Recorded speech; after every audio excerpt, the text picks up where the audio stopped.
Alright, welcome back everyone to some more summertime rendering, episode 8. So, last episode we focused on Hizuru and Ryunosuke. We learned that they are one of the same person with dual personality, a lot of mystery, a lot of intrigue, a few flashes of their backstory, and there's definitely a lot of correlation and a lot of connection when it comes to their past and the shadows, obviously. So, and a couple of things that I do want to address first. So in the previous sets of episodes, I was confused when Shinpei was seen coming back to the past, but they showed it in the pier and not when they were heading towards the funeral. That kind of confuses me a bit. Some of you in the comments gave me like an explanation on why that is the case, and it's not that I don't understand how the time mechanic works, because don't get me wrong, I understand how it works. With each and every timeline, every time he comes back, it stacks up with one another with his memories, right? It's just that I was confused why they showed him in the pier instead of in the funeral. But then some of you in the comments said, no, it's from Hizuru's point of view, which makes a lot of sense now. And I did kind of reply to one of the comments saying, if the show just showed Shinpei snapping back, gasping, or returning back again as they are walking to the funeral, basically showing Shinpei gasping and waking up twice in the episode, I feel like that would have completely cleared my confusion. So I just want to address that. But thank you for everybody in the comments who basically, who clarified a few things for me. I really appreciate that. Honestly, the only answer that I was seeking is that this is from Hizuru's point of view, and that's all the answer that I need. But thanks anyways. One of the comments in the previous episode also mentioned something that is interesting to me, and that is regarding Hizuru. I don't know, I can't spell out your name because I can't. I'm sorry. I'm just gonna put it right here in the video so all of you guys can see it. But this person says there are multiple hints that imply the dual personality of Hizuru is not a mental issue but related to shadows. So I did mention during the previous episode discussion that the dual personality could be related to mental issue, but this person saying no, there's actually multiple hints that actually relates it to the shadow, and it tracks. It makes sense because I never really think of it that way, but now that you mention it, yes, it all makes sense. He further says some of the things to further explain his statement, basically saying that one, Hizuru said that she went through a certain experience that made her believe Shin. She has to convince that identity from the shadows, meaning that shadows have the capacity to somehow neutralize Ryu's power if they figure out his situation. And okay, interesting. Nezu saying close but not quite right. Yes, that he did say that, which also kind of intrigued me a bit. Shadow Shiori questioning, are you even human? Again, that was in episode 7, which I did also react to a bit. Like, I was like, wait, what? And all the stuff relating to the mother and the superpowers and whatever. Also relating to the eyes and whatnot. And also the idea that Hizuru has the ability to, I guess, see the future or clairvoyance or whatever. It hasn't really been explained yet. But since it is there, and it seems like the comments agree that, yeah, it is a thing. Obviously, they're gonna explain it later on, but they will. So there's definitely more to Hizuru than just, dual personality and whatever. And I guess this is also a good time to say, number one, I do appreciate the comments. I do appreciate a lot of you. If I did catch something that is wrong, if I perhaps gotten information wrong, you can just clarify that in the comments, correct me if I'm wrong. you can do that. It's fine. I read the comments. I may even highlight it in the next episode reaction. So I encourage you to do that. What I don't encourage you is to give spoilers. Luckily, there hasn't been anyone giving out any spoilers, but I do want to say that the previous comment that I did highlight, I understand why you're giving hints, but giving hints is basically giving out spoilers. You're basically telling me that, hey, it's not a dual personality, but it's related to Shadow. You can say that it hints, but I know for a fact that when you say it hints, it means that this is the answer. Not blaming you or anything, because I feel like this statement is pretty much obvious and it's not really a full-on spoiler, because again, if you see through it, it is obvious. But I guess I would refrain to all of you who are going to comment, and you know, if you do want to say some things to me, please refrain from not actually giving like full direct like hints. You know what I mean? Like telling me something that is obvious in the episode, it's fine, but giving me something, telling me something that is painfully obviously a spoiler, please don't. Please don't. Even the smallest hints, I could easily tell, okay, that is a spoiler, please don't. So I just want to clarify that. Again, thank you for all of the kind comments that you have given me on this entire series, in fact, because there has been quite a few instances where the comments really helped me out within this journey, and I really appreciate that. I really enjoyed reading all of your lovely comments, and I guess so far Summertime Rendering comments has been very spoiler free. There hasn't been a single comment that indirectly spoils me on a future major event, so good on you. And I guess that's pretty much it for my intro. I'll do these again for next episode if some of you did give me some great comments. If you guys wrote some great comments in the comment section, I will talk about them in the next episode reaction. Alright, that's it for me. Let's watch the episode.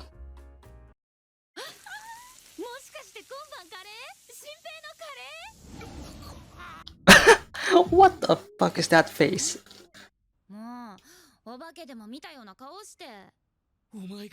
Because you are yeah, this is different.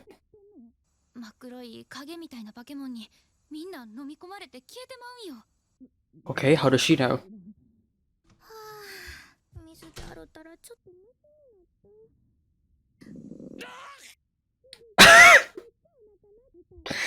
These fucking faces.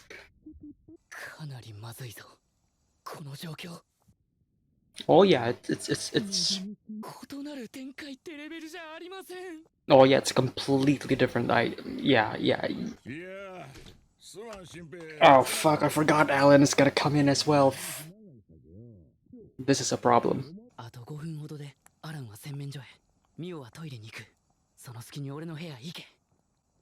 Okay.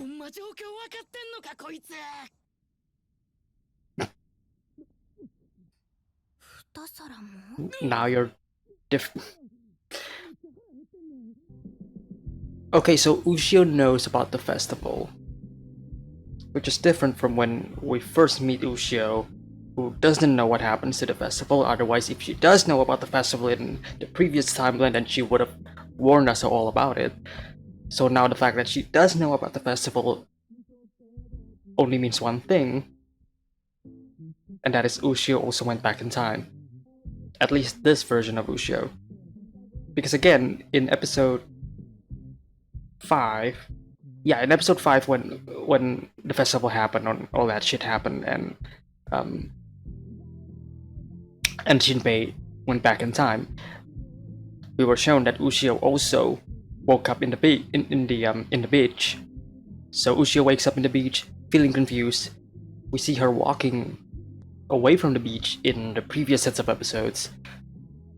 Goes here, completely negating everything that she used to do in the previous timeline. So that's the only conclusion that I can conjure up with.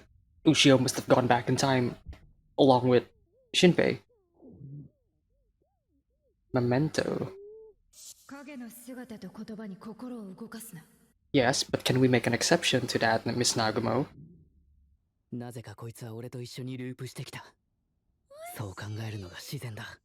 Okay, so Shinpei is also saying that.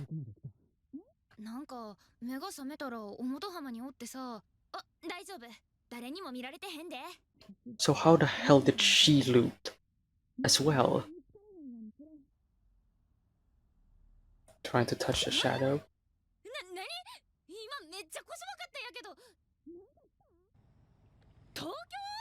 Oh? Flashback?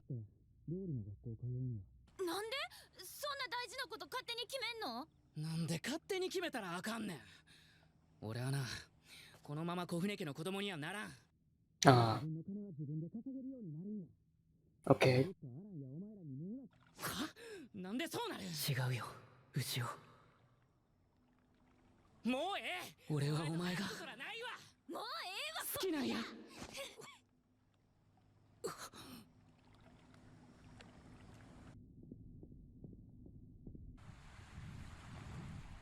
Beautiful. Beautiful backgrounds.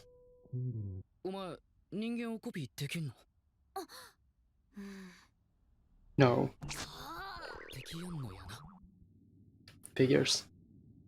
But like, why though? Why is Ushio's shadow wanting to do this? That has been the #1 question for like a very long time. Like the only explanation right now is that the shadow inherits the memories of Ushio, which makes sense because all of the shadows inherits the memories of the ones that they copy.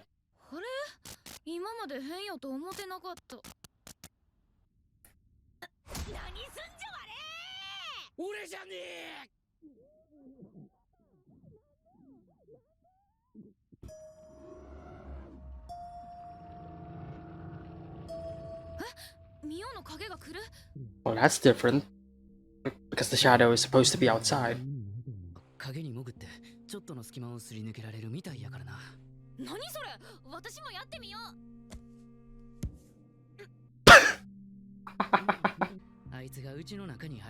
So it's like the shadow truly became Ushio and kind of forgot how a shadow actually works.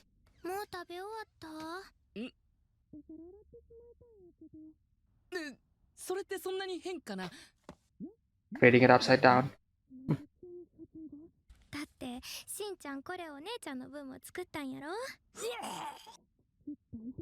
What are these fucking faces? And become protective deities. Interesting. The dead becomes the protective deities.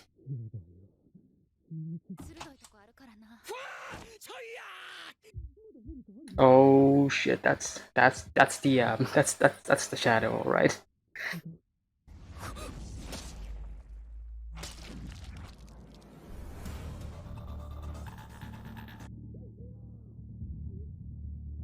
Ushio should be fine because it's just a physical body.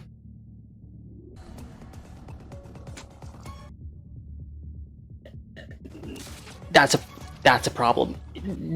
That's a problem. Yeah. So the Nagumo news and as you can see.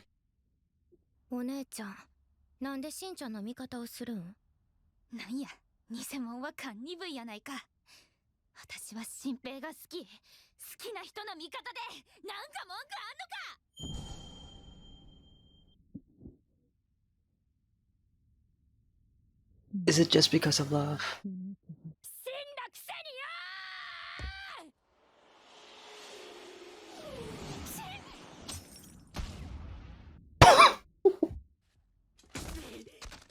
Nice.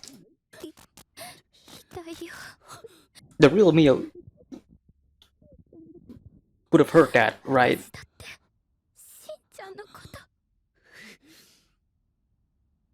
No, don't listen to her.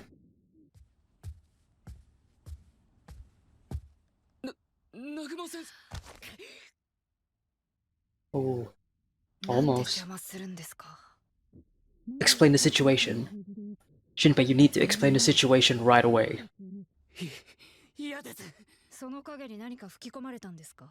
It's gonna be hard to convince her, but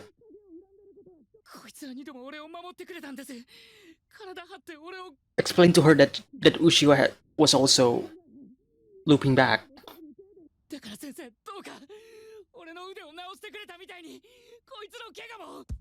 That's not gonna convince her. You need to tell her that she could also loop back. Or just... 見逃してくれと嘆願するならいざ知らず手当てしろだと同じだこの声私を島に誘ったあの声と She was the one who gave the message. Okay, I got my answer.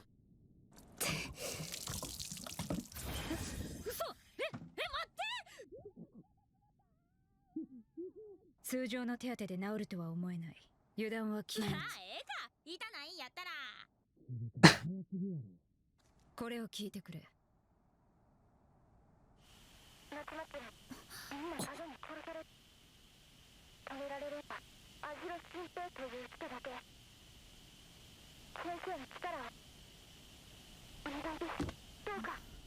何これ私の声やんな But she doesn't know it.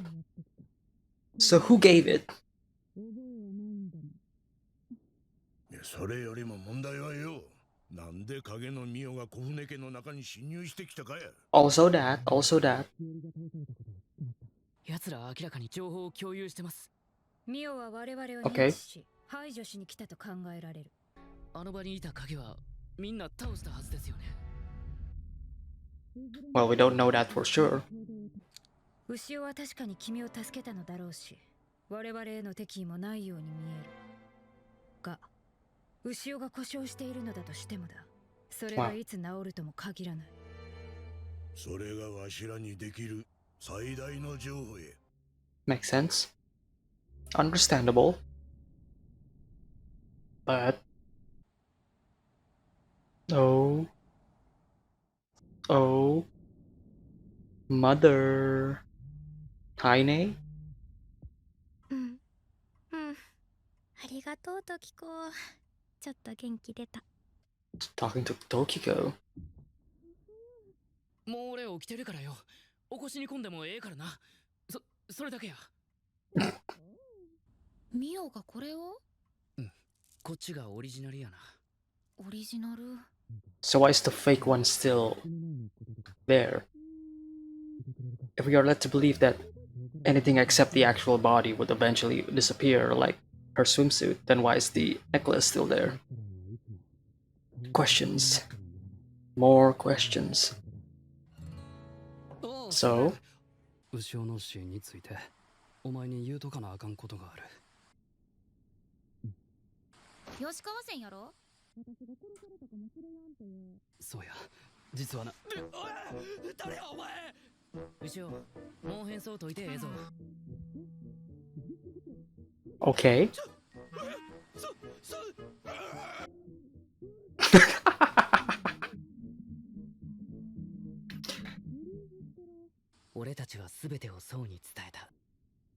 Okay. ごめん。あの時俺がもっとうまく蘇生措置できてたら。Now we're completely veering off the direction. 俺を殴ってくれ。せやないと俺は。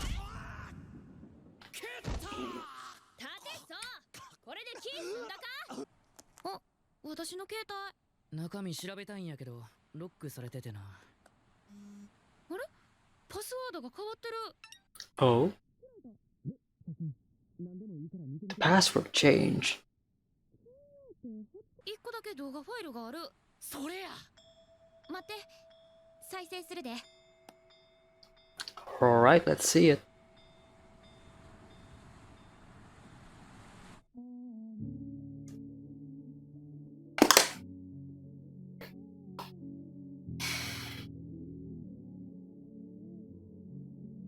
I hate these cliffhangers with a passion.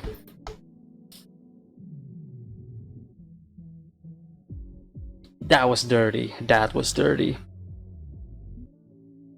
I can't believe it's already 20 minutes. But okay then. Nothing happened that is substantially grand or big in this episode. Apart from So and Hizuru realizing that Ushio's shadow exists and is there to help, but other than that, it's not much actually. This episode was okay. It was all right. It was okay. The one thing that I find to be jarring are the facial expressions. At first, they are funny. You know, these over the top facial expressions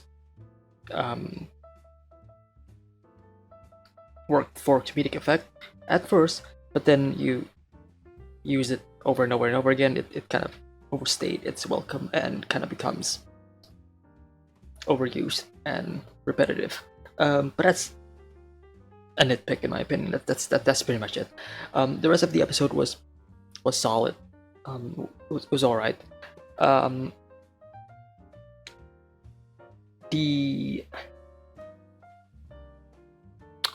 I'd say the animation again is okay. It's all right, but I do find that this episode the animation quality kind of dipped a little bit. Not terrible, don't get me wrong. It's not saying that it is terrible and bad. No, it's still good. It's still way above the average. I'm just saying compared to like the previous sets of episodes, especially when it comes to like the action and all of the other stuff, it's serviceable. It's all right. But when it comes to the story, I feel like the one thing that I can take away from this entire episode is this one line from Mio, which is that the dead becomes protective deities. That is interesting. And it ties in with not just Ushio's character, but also Shinpei's character in a way. Since Shinpei has been like dying this entire time over and over and over again, you can kind of say that Shinpei's death, now he becomes like this time traveling god that can actually save the people of the island. But yeah, overall the episode is alright. Not my favorite episode of Summon Time Rendering, but alright nonetheless. Alright, so let's discuss the episode. Let's go back just a bit. So we continue off when Shinpei meets Ushio again. This entire scene was also kind of, well, it's not really suspenseful, but it is in a way, right? Basically, you don't want Mio and Alan to figure out that Ushio's shadow is there, because that could, we've already steered off the path by a lot. Things has changed in a direction that we have not seen yet before in previous timelines, so we don't know the implications and what's gonna happen if they actually see Ushio in this very moment. So we don't want that to happen, and the fact that Mio walks in and then Alan walks in, and then the fact that Ushio is pretty much careless in this entire situation. Like, she doesn't even care all that much. She's just happy-go-lucky. Yeah, okay, sure, whatever, kind of makes things a lot more difficult for Shinpei, and I kind of felt that kind of dread that, oh shit, what if they find out? Like what's gonna happen to me? Do I have to reset? You know what I mean? So on that front, it was alright, pretty good. So we continue on. Shinpei once again having to live with Ushio's shadow, and just seeing how much Ushio's shadow is like a carbon copy of the real Ushio, from the mannerisms, from the way she talks, from the way she acts, even to the way she sings. danger alarm going off on Shinpei's side of things, saying, hey, this is a shadow. Remember what Miss Nagumo said, don't let them persuade you or distract you or manipulate you. But seeing Ushio's mannerism, there's clearly a sense of there's definitely a sense of what's the word I'm looking for? Sincerity in it. There's something real about it, right? From not just from Shinpei's perspective, but from the audience's perspective as well, right? If you look at Mio, if you look at Shiori, if you look at those shadows, it's not sincere. It's definitely fake. There's something wrong about their mannerisms, about how they act, about how they behave. It's not quite the real thing though. It's the uncanniness within them. But when it comes to Ushio, it feels like it is her. And I'm just gonna say this. For Shinpei, it is similar to Ushio. But for us, the audience, we have never met Ushio in the first place. We don't actually know how Ushio actually acts, how she actually behaves. Those other characters, Mio, Shiori, we know how they, well, not really Shiori, but from their actions alone, we know how much that it is fake. Ushio, on the other hand, there's something genuine about it. There's something more real, like I mentioned. It kind of again goes into the discussion of like, okay, if you have a copy of something, but that copy is the exact same carbon copy, like there's no difference at all, literally the exact same replica, would you still consider that to be the same thing, or is that completely different, right?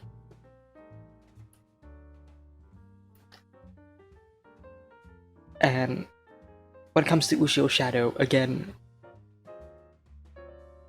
really it all depends on how much the shadow and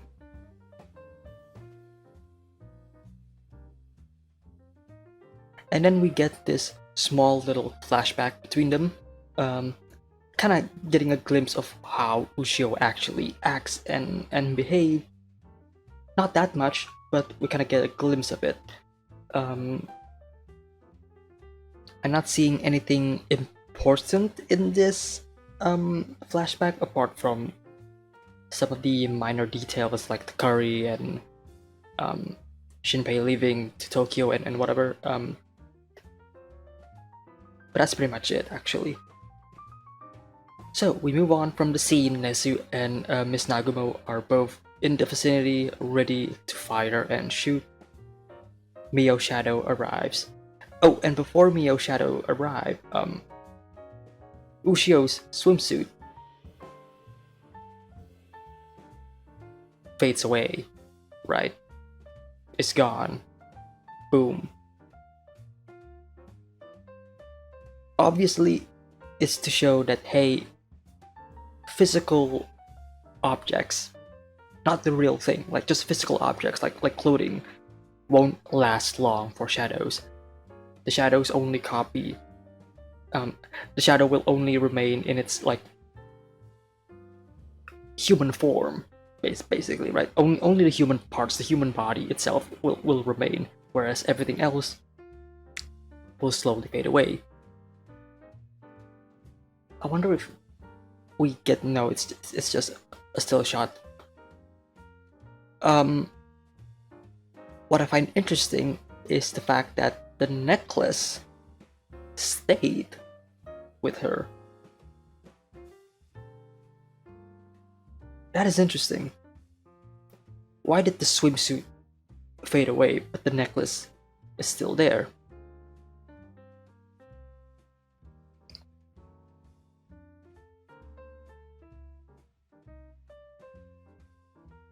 Why?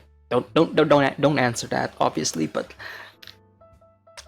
I just find that very interesting that the necklace itself, which is the one thing that ties, the one thing that fully separates between the real Ushio and the fake Ushio is the necklace. And the fact that the shadow still possessed the necklace despite it being fake and recreated. You know, it's a recreation of the necklace by the shadow, not the actual real necklace, because we get the real necklace later on in the episode.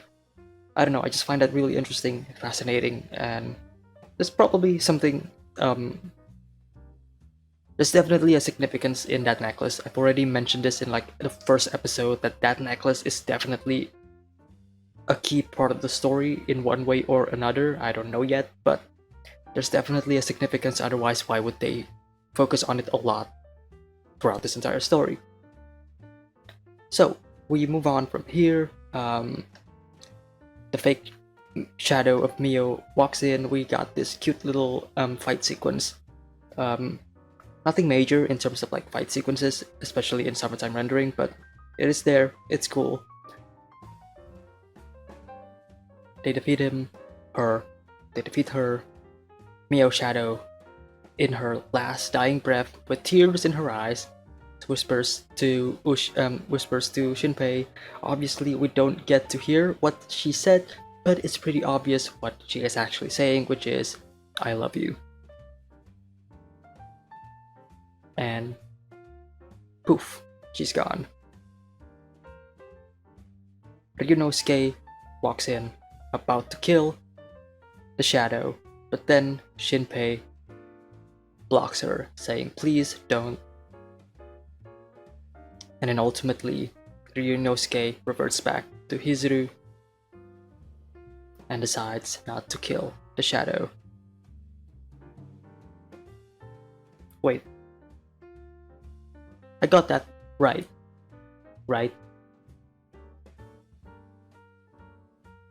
Ponytail Nagumo is Ryunosuke, right? And then Hizuru is when the hair. Yeah. I'm remembering from episode 7. Yeah, that is the case. So, we figured out who is the one who has actually been sending the message to Nagumo, and that is Ushio herself. The problem is, Shadow Ushio has no memory or recollection of this at all.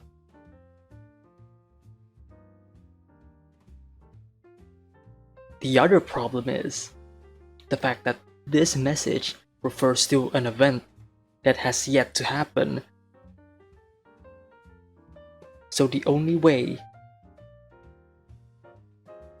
that Ushio, whichever version of Ushio, whether it be the real Ushio or the Shadow Ushio, whichever version of Ushio gave this message is a version of Ushio that has already relived that event that is gonna happen, that festival. So this is an entire new mystery subplot that they just introduced, and we don't know what the hell is actually going on here.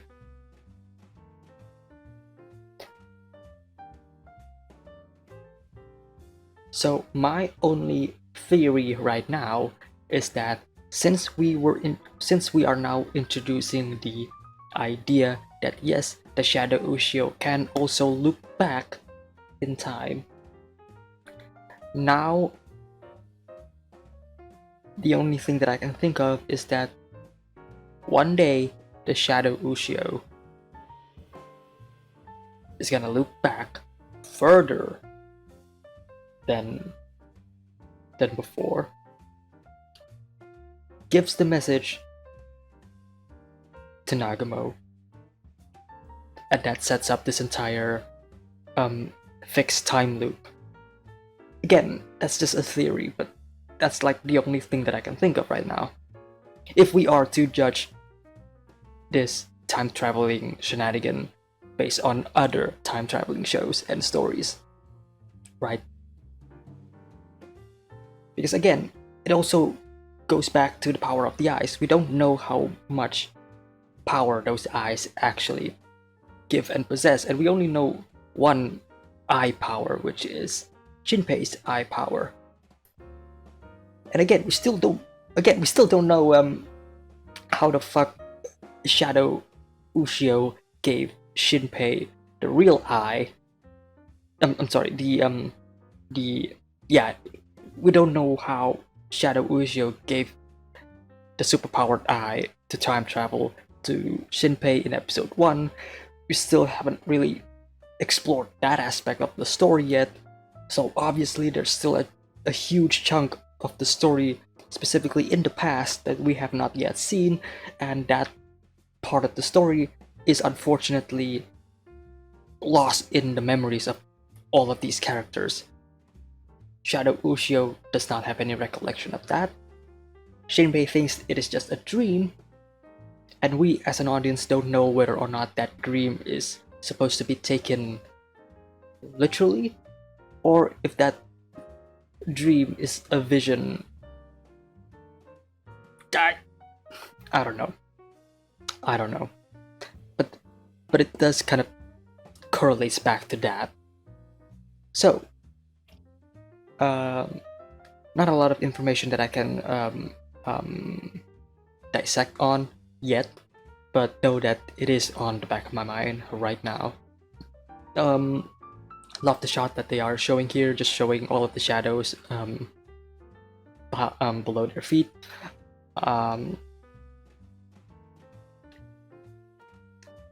And then we finally get this. Shinpei basically saying to Nagumo, hey, you're gonna die tomorrow, please don't die. And Nagumo saying, hey, if you can change fate, then maybe I won't die. But then we get this. Haine, mother, whatever she is, just flying around in the night sky. What the fuck is this? What the fuck is this?